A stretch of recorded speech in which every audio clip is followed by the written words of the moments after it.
ने देख लिया था मरजान और नज़ीर को हाथ पकड़े हुए और उसके हाथ में ब्रेसलेट डालते हुए। और रूम में आने के बाद ना आतिश का गुस्सा तो बहुत ज़्यादा आउट ऑफ कंट्रोल हो जाता है और वो वहाँ पर बैठकर सोचने लगता है कि नज़ीर की हिम्मत कैसे हुई मरजान को हाथ लगाने की। और वहीं पर हो जाती है एंट्री मरजान की और वो मरजान को ना बहुत ज़्यादा गुस्से से देखने लगता है और मरजान साइड पर सब कुछ बिखरे हुए उसे देखने लगती है और पोस्टर्स देखती है और बोलती है, ये तो मेरी फेवरेट मूवी का पोस्टर है और क्या तुम मुझे मेरी फेवरेट मूवी दिखाने वाले थे। पर हुआ क्या है, पर फिर उसको गुस्सा आ जाता है आतिश को। वो खड़ा होता है और वो सारे पोस्टर्स हटा देता है और मरजान के सामने आकर ना वो पोस्टर्स अच्छे से फाड़ देता है। तो मरजान उससे पूछती है कि हुआ क्या है, तुम ऐसा क्यों कर रहे हो। वो उसकी कुछ भी बात नहीं सुनता और फिर भी वो पोस्टर्स फाड़ता ही रहता है। फिर वो बोलती है कि मुझे कुछ समझ नहीं आ रहा, हो क्या रहा है। फिर वो बोलता है कि मैंने कहा ना यहाँ से निकल जाओ, बाहर निकलो। वो बोलती है कि मैं बाहर नहीं जाऊंगी, पहले मुझे ये बताओ कि हुआ क्या है। वो उसका हाथ पकड़ता है और ना ब्रेसलेट्स वगैरह चेक करने लग जाता है। बोलता है कि वो कहाँ पे है और कहाँ पर छिपा दिया। तो फिर वो बोलती है कि क्या ढूंढ रहे हो तुम, मुझे नहीं पता। और यहाँ पर वो बिल्कुल ऐसे शॉक हुआ होता है और फिर अपने मन में सोचता है कि इसका मतलब इसने छुपा दिया, मुझे पता ना चले। फिर वो बोलता है कि तुम यहाँ पर आई क्यों नहीं। फिर वो बोलती है तुम क्या कह रहे हो। तो मरजाना ऐसे बिल्कुल शौक हुई होती है। वो बोलती है कि मुझे यहाँ पर क्यों आना था। फिर वो बोलता है कि ये ड्रामा मत करो मेरे सामने और यहाँ से ना चुपचाप निकल जाओ। मरजान ना वो पोस्टर जो मूवीज़ के फटे होते हैं, जो आतिश ने फाड़े होते हैं, वो उठा लेता है और ना उसे बोलता है कि ये यहाँ पर क्या कर रही हो तुम, यहाँ से निकल जाओ, मैं तुम्हें कह रहा हूँ, मैं तुमसे बात नहीं करना चाहता, प्लीज़ यहाँ से निकल जाओ। और ये नागिन असली यहाँ पर खड़ी होकर ना मुस्करा रही होती है और सारे ड्रामाज देख रही होती है कि कितना अच्छा लग रहा था उसको। फिर ना वो वहाँ पर देखती है कि आतिश अभी भी मतलब मरजान के साथ झगड़ रहा होता है और ये देख कर ना जो असली है वो बहुत ज़्यादा खुश हो जाती है। फिर यहाँ पर वो बोलता है कि हाँ, मैंने सब कुछ प्रिपेयर किया था तुम्हारे लिए, पर अब मैंने अपना दिमाग चेंज कर लिया है। आगे से मैं तुम्हारे लिए कुछ भी प्रिपेयर नहीं करूँगा और ना ही अब तुम्हारे लिए कुछ प्रिपेयर है, क्योंकि तुम ये सब डिज़र्व ही नहीं करती, तुम इन चीज़ों के लायक ही नहीं हो। और ये सुनकर ना मरजान का दिल फिर से टूट जाता है। वो बोलती है कि क्या हुआ। वो बोलता है कि ये सब मैं अब से प्रिपेयर नहीं करूँगा, क्योंकि जो तुम्हारे अंदर एक इनोसेंट चाइल्ड था वो तुमने खो दिया। और ये सुनकर ना मरजान की आंखों में से पानी निकलने लग जाता है। फिर वो उसको बहुत ज़्यादा बातें सुनाता है और फिर वो फिर से बोलता है कि यहाँ से बाहर निकलो। तो मरजान कहती है मैं यहाँ से बाहर नहीं निकलूँगी, मुझे पहले बताओ हुआ क्या है। फिर वो बाहर जाता है और गेट ओपन कर देता है और कहता है कि यहाँ से निकलो। मरजान फिर भी नहीं निकलती। फिर वो मरजान का हाथ पकड़ता है और वहाँ से धक्के मारकर बाहर निकाल देता है और मरजान ना बाहर खड़ी रोने लग जाती है। भाई ये मेरे को ना आतिश सच में बिल्कुल अच्छा नहीं लगता। अब बेचारी से पूछ तो ले कि क्या बात है, ऐसे मिसअंडरस्टैंडिंग में इतना कुछ बोल जाता है।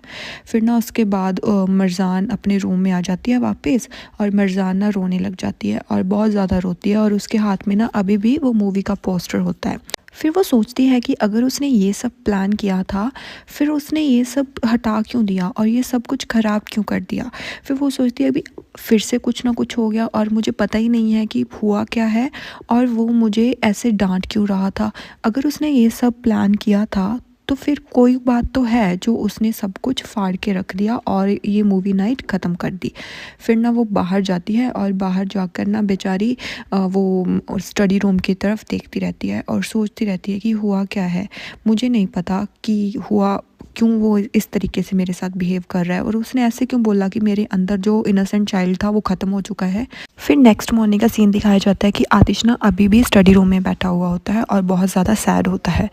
और वहीं पर आ जाती है मरजान, वो बाहर खड़ी होकर ना उसे देखती रहती है और आतिश भी ना उसे गुस्से से उसकी तरफ देखने लग जाता है। तो मरजान वापस अंदर आती है। वो बोलती है कि अगर तुम शांत हो गए हो तो क्या हम कुछ देर के लिए बात कर सकते हैं।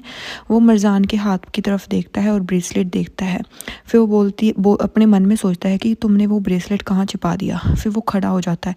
वो बोलता है कि मैं तुमसे कोई बात नहीं करना चाहता, प्लीज़ मुझसे बात मत करो। वो बोलती है कि मैंने किया क्या है, मुझे तो पता ही नहीं है, तुम बताओ तो सही मैंने किया क्या है।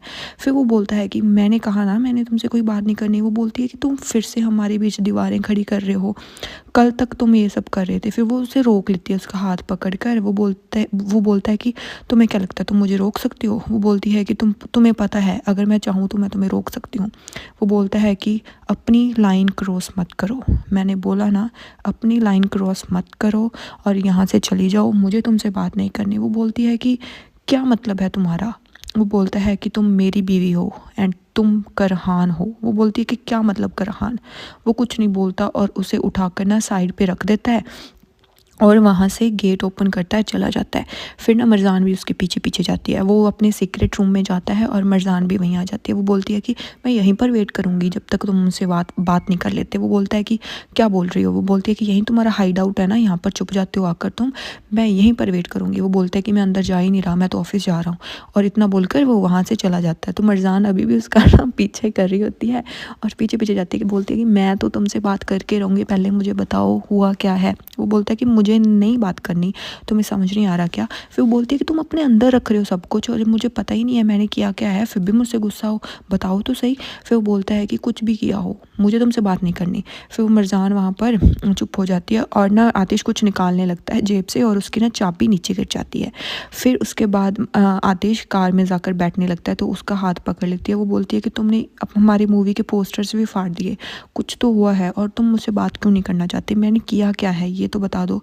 वो बोलता है कि तुम्हें ये बात समझ नहीं आती क्या, I don't want to talk to you, और मैं तुमसे बात करना रिफ्यूज़ करता हूँ। वो बोलती है कि मैं तो बात करके ही रहूँगी तुमसे। और फिर आतिश कुछ नहीं बोलता और गाड़ी में बैठ जाता है। फिर बोलती है कि मैं भी चलूँगी तुम्हारे साथ। वो भाग कर दूसरी साइड आती है पर आतिश ना गाड़ी को लॉक लगा देता है और मरजान ना बेचारी वहाँ पर खड़ी उसे देखती रहती है। यार ये आतिश सच में बहुत गंदा है, नहीं पर मुझे पसंद है। फिर वो वहाँ पर खड़ी सोचती रहती है कि हुआ क्या है और मैं इस तरीके अंधेरे में तो नहीं रह सकती ना, अगर मुझे पता ही नहीं है क्या हुआ क्या है। पर उसी के पास वहाँ पर चाबी पड़ी होती है। फिर नेक्स्ट सीन दिखाया जाता है कि आतिश ऑफिस में आ जाता है और सब लोग उसे ना गुड मॉर्निंग बोलते हैं पर आतिश बहुत ज़्यादा गुस्से में होता है और वो किसी को कुछ नहीं बोलता और वहाँ से चला जाता है। और जो कमाल है ना वो तो पूरा हैरान हुआ होता है और उसे लगता है कि कुछ ना कुछ तो हुआ है जो इस तरीके का मूड है। और वहीं पर आ जाती है मरजान और मरजान का भी मूड यही होता है, सब लोग उसे गुड मॉर्निंग बोलते हैं पर वो किसी का रिप्लाई नहीं करती। फिर ना आती जो कमाल है वो समझ आता है कि कुछ ना कुछ इन दोनों के बीच ही हुआ है। फिर वो सबको बोलता है कि यहाँ पर कोई मूवी नहीं चल रही है, अपना काम करो जाकर। फिर सब लोग अपने काम पर चले जाते हैं। फिर बोलता है कि इन दोनों के अंदर आग लगी हुई है, मतलब इन दोनों में ही कोई लड़ाई हुई है और इनकी मूवी की हैप्पी एंडिंग नहीं हुई। तो वो बोलता है कि भगवान भला करे। तो फिर उसके बाद ना मरजान फिर से उसके ऑफिस में चली जाती है, ये नहीं रुकने वाली लड़की। फिर ना मरजान बोलती है कि मुझे ना तुमसे बात करनी है। वो बोलता है कि मैं मूड में नहीं हूँ बात करने के। फिर वो बोलती है कि क्यों नहीं हो, मुझे बात करनी है और मुझे बताओ। फिर वो बोलता है कि मैं निकाल दूंगा यहाँ से। वो बोलती है कि निकाल के दिखाओ, अगर निकाल सकते हो तो, जब तक तुम मुझसे बात नहीं कर लेते मैं नहीं जाऊँगी। फिर वो बोलती है कि मुझे ये नहीं समझाता तुम्हारा गुस्सा है किस बात पे? पहले तुमने खुद ने सरप्राइज़ प्लान किया, ठीक है, फिर मैंने हाँ बोल दिया। फिर उसके बाद मैंने तुमको बोला कि हाँ मैं 10 बजे ही पहुँच जाऊँगी, पर नहीं, तुमने सब कुछ ख़राब कर दिया। और जब तुमने मुझे मैसेज किया कि तुम नहीं आ रहे हो और तुमने ये प्लान कैंसिल कर दिया है, और मैंने फिर मीटिंग रख ली और मैं वहाँ से चली गई। फिर मैंने किया क्या है मुझे ये तो बताओ। सब कुछ तुमने ख़त्म किया और तुम खुद ही एंग्री हो गए मुझसे और तुम खुद ही गुस्सा कर रहे हो। और मैं यहाँ से ऑफिस से निकलने वाली थी तभी तुम्हारा मैसेज आ गया कि हमारी मीटिंग कैंसिल हो गई है और ये तुम फिर करोगे। और तुमने 7 बजे तक मुझे मैसेज भेजा था। वो बोलता है कि 1 मिनट, मैंने तुम्हें मैसेज भेजा था, हो ही नहीं सकता।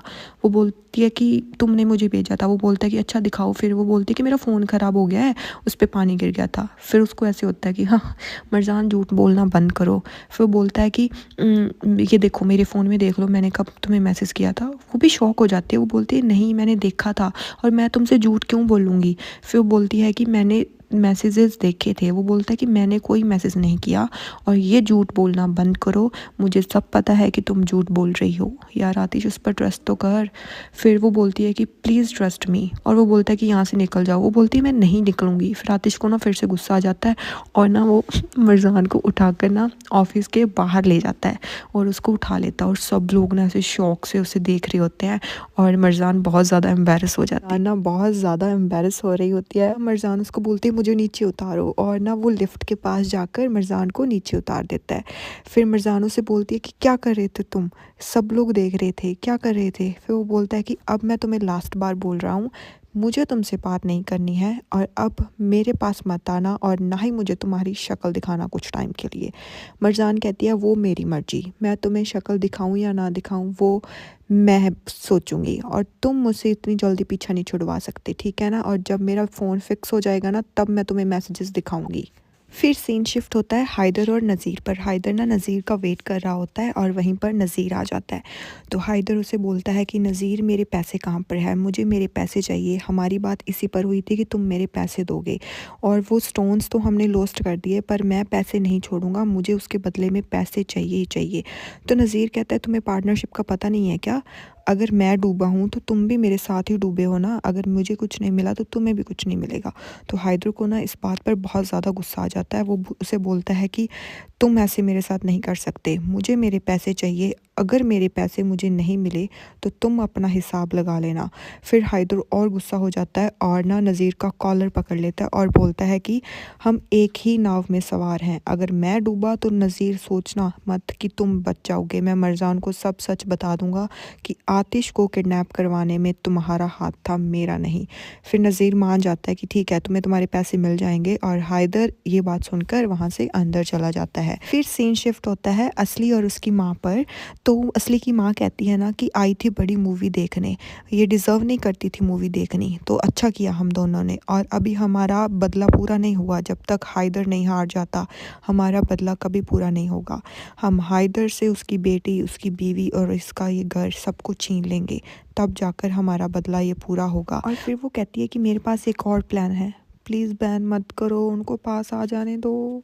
फिर सीन शिफ्ट होता है आतिश पर। आतिश ना फुल गुस्से में बैठा होता है ऑफिस में, और कमाल नॉक करता है, तो आतिश कहता है नहीं मत आओ अंदर, और कमाल फिर भी अंदर आ जाता है, कमाल बीइंग कमाल। तो कमाल आकर अंदर कहता है कि ओ आतिश क्या हो गया तुम्हें, अब तुम मुझे भी नहीं अंदर आने दोगे, अच्छा तो अब हम अलग हो गए हैं तो ये करोगे। तो फिर वो बोलता है कि नहीं नहीं आई एम सॉरी कमाल, कोई बात नहीं अंदर आ जाओ। तो फिर वो वहाँ पर आकर बैठ जाता है। तो कमाल पूछता है कि क्या हुआ, तुम बहुत ज़्यादा अपसेट लग रहे हो, और सबकी लाइफ तुमने आग लगा रखी है सबकी लाइफ में, और सब लोग सोच रहे हैं कि तुम दोनों में कुछ ना कुछ सीरियस हो गया है। वो बोलता है कि नहीं नहीं ऐसा कुछ नहीं है, और मैं तुम्हारा दिल नहीं तोड़ना चाहता कमाल। तो कमाल ना फिर चुप हो जाता है। फिर कमाल कहता है कि हुआ क्या है, पर मैं तुम्हें कुछ कहना तो नहीं चाहता, अगर मैं कुछ कहूँगा तो तुम मुझे खा जाओगे। और ना आतिश ना उसकी तरफ ऐसे घूरने लग जाता है। वो बोलता है कि नहीं नहीं मतलब कि सच में कल कुछ गलत हो गया क्या, या मेरे से गलत हो गया। वो बोलता है कि नहीं तुमसे कुछ गलत नहीं हुआ, और ये मैं ही हूँ जिसने ये सब गलत कर दिया, ना ही मरजान ने कुछ किया है। फिर वो बोलता है कि तुम लोगों ने मूवी देखी, तो वो बोलता है कि नहीं मूवी नहीं देखी, और सब कुछ मेरे हाथ से निकल गया। तो फिर ना मरजान के बारे में वो पूछता है कि तुम उसके साथ ऐसे क्यों कर रहे हो। वो बोलता है कि मैं कुछ नहीं कर रहा। फिर वो बोलता है कि ना कई बार ना हम ऐसे तूफ़ानों का सामना करते हैं कि जो तूफ़ान हमारे सामने से निकल जाते हैं, और हम दोनों तो बहुत टाइम से साथ में हैं, और तुम ही थे जब मैं लड़खड़ाता था तो तुम मेरे पास आकर खड़े होते थे, तुम हमेशा मेरे साथ रहे हो, और जब भी तुम्हें मेरी ज़रूरत पड़ेगी मैं भी तुम्हारे साथ ही रहूँगा। तो आतिश स्माइल करता है, और आतिश उसे बोलता है कि थैंक यू सो मच, और अगर तुम्हें कभी भी लगे ना कि मैं कुछ गलत कर रहा हूँ तो प्लीज़ मुझे रोकना ज़रूर। और फिर कमाल कहता है कि हाँ मैं ज़रूर रोकूँगा, इसीलिए तो फ्रेंड्स होते हैं ना। तो वो उसे फिर से समझाता है कि तुम समझ जाओ और अपने ना गुस्से पे थोड़ा सा कंट्रोल रखा करो, क्योंकि तुम्हारे गुस्से के कारण तुम सब कुछ ख़राब कर देते हो। और फिर वो बोलता है कि सही बात है, एक दिन मेरे गुस्से के कारण ही शायद मैं सब कुछ ख़राब कर दूंगा। फिर वो बोलता है कि इसलिए मैं तुम्हारे लिए कुछ ज़्यादा नहीं करना चाहता था। और ना ये सुनकर आतिश स्माइल करने लगता है, पर फिर भी ना उसके मन से वो बात नहीं जाती नज़ीर और मरजान वाली। तो फिर सीन शिफ्ट होता है, असली जाती है नज़ीर से मिलने, और नज़ीर उसे बोलता है कि क्या न्यूज़ लेकर आई हो, तो कल रात तूफ़ान आया क्या तुम्हारे घर पर, और क्या क्या तोड़ फोड़ की।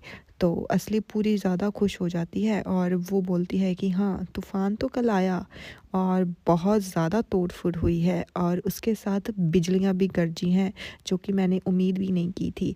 बहुत ज़्यादा कुछ हुआ और सब कुछ ख़त्म हो गया जैसे कि हम चाहते थे। तो नज़ीर बोलता है कि ये तो बहुत अच्छा हुआ, और वो ना पूरा खुश हो जाता है। फिर बोलता है कि आतिश की सारी मूवी नाइट मैंने ख़राब कर दी, अब देखना उसकी ज़िंदगी भी मैं ख़राब कर दूँगा। तो असली बोलती है कि ये मत बोलो, अगर मरजान को अच्छे से चाहते हो ना तो ये मत बोलो, बोलो और आतिश को कुछ नहीं होना चाहिए। फिर वो बोलता है कि पहले ये बताओ कि वो आदमी इतना चुप क्यों है? उसे पता है कि मैंने ये सब किया है, फिर भी वो चुप क्यों है? वो बोलती है कि मुझे नहीं पता वो क्यों चुप है, शायद इसीलिए कि ये सारा गुस्सा मरजान पर निकल गया है और इसलिए वो चुप है। वो बोलता है कि हाँ, ये भी हो सकता है। और वो बोलता है कि हमारी अभी दोस्ती ख़त्म नहीं हुई है और अभी अभी हमें ना मरजान और आतिश को दूर करना है। वो बोलती है कि हाँ, मैं तैयार हूँ। फिर वो बोलती है कि जब तक तुम आतिश को हार्म नहीं करोगे। वो भी बोलता है कि हाँ, तुम भी उसके सिर का बाल तक नहीं हिला सकती मरजान का। अगर तुमने कुछ भी किया तो मैं तुम्हें छोड़ूंगा नहीं। तो असली भी कहती है कि हाँ, अगर तुमने भी आतिश को कुछ किया तो मैं तुम्हें नहीं छोड़ूंगी। और वो बोलते हैं कि ठीक है, तो अब हम प्लानिंग करते हैं कि कैसे उन दोनों को दूर कर सकें। और वो दोनों हाथ मिला लेते हैं, भाई तुम लोग शादी भी कर लो साथ में, पागल से। फिर उसके बाद सीन शिफ्ट हो जाता है मरजान और दीमत पर। तो दीमत बैठी होती है मरजान के पास, तो वो उससे ना पूछ रही होती है। फिर वो सब कुछ बता देती है कि ऐसे ऐसे करके आतिश बोल रहा है कि उसने मैसेज नहीं किया और जो मैसेज मतलब कैंसिल किया था उसने मिलना, तो वो बोलता है कि उसने नहीं भेजा। तो अब मैं क्या करूं और मुझे नहीं पता कि मैं क्या कर सकती हूँ, पर मैं बहुत ज़्यादा अपसेट हूँ। वो मुझ पर ट्रस्ट भी नहीं कर रहा, इवन तो मैं उसे अपने मैसेजेस भी नहीं दिखा सकती क्योंकि मेरा फ़ोन ख़राब हो गया। तो वो बोलती है कि ओह, तो ये पॉइंट है, इसका मतलब वहाँ पर उसने मैसेज नहीं किया, तो तुम्हें मैसेज किसने किया? तो फिर वो बोलती है कि मतलब शायद वो तुम्हारा वेट कर रहा होगा और तुम वहाँ पर नहीं गई, इसलिए सारा कुछ ख़राब हो गया। पर वो बोलती है कि मुझे तो मैसेजेस आए थे ना, इसलिए मैं वहाँ पर नहीं गई, नहीं तो मैंने तो जाना ही था। फिर बोलती है कि शायद उसके दिल में ना तुम्हारे लिए कुछ है, इसलिए वो जल्दी अपना दिमाग ख़राब कर लेता है। वो बोलती है कि तुम क्या कहना चाहते हो? फिर से मरजान ही बोलती है कि तुम्हें पता है कि वो मुझ पर अक्यूज़ लगा रहा है कि मैं झूठ बोल रही हूँ और मुझ पर यकीन तक नहीं कर रहा। और ये सुनकर ना दीमत फिर से चुप हो जाती है। वो बोलती है कि मैं ये कहना नहीं चाहती थी, पर ये चीज़ें ना मेरे दिमाग में बहुत टाइम से आ रही है। वो बोलती है कि क्या मतलब, बोलो क्या कहना चाहती हो? तो दीमत कहती है कि क्यों ना वो तुम्हें पसंद करने लग गया हो और उसके दिल में तुम्हारे लिए कोई फीलिंग्स हों। और ये सुनकर ना मरजान एक बार तो शॉक हो जाती है। वो बोलती है कि मतलब क्या तुम्हारा? वो बोलती है कि तो वो तुम्हारे लिए इतना कुछ कर रहा है और तुम्हारे लिए वो मूवी नाइट भी अरेंज कर रहा था, क्या पता उसका दिल तुम्हारे लिए पिघल रहा हो और जो उसका दिल पत्थर का था अब तुम्हारे लिए अच्छा बन रहा हो। वो बोलती है कि पागल हो गई हो तुम, आतिश करान, वो भी मेरे लिए। और वो ऐसे ना खड़ी हो जाती है और बोलती है कि नहीं, ऐसा कुछ नहीं है, वो कभी नहीं पिघल सकता।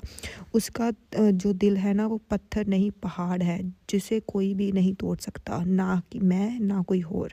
फिर वो बोलती है कि वो उसे ना अपना ब्रेसलेट दिखाती है। वो बोलती है कि मैंने देखा था कल, नज़ीर ने मुझे दिखाया था। और फिर वो बोलती है कि चलो टेरेस पर चलते हैं और वो छत पर चली जाती हैं दोनों। फिर वहीं पर आतिश बाहर आता है और वहाँ पर ना दीमत और मरजान बाहर जा रही होती हैं। तो आतिश ना उससे गुस्से से बोलता है मरजान को कि अंदर चलो।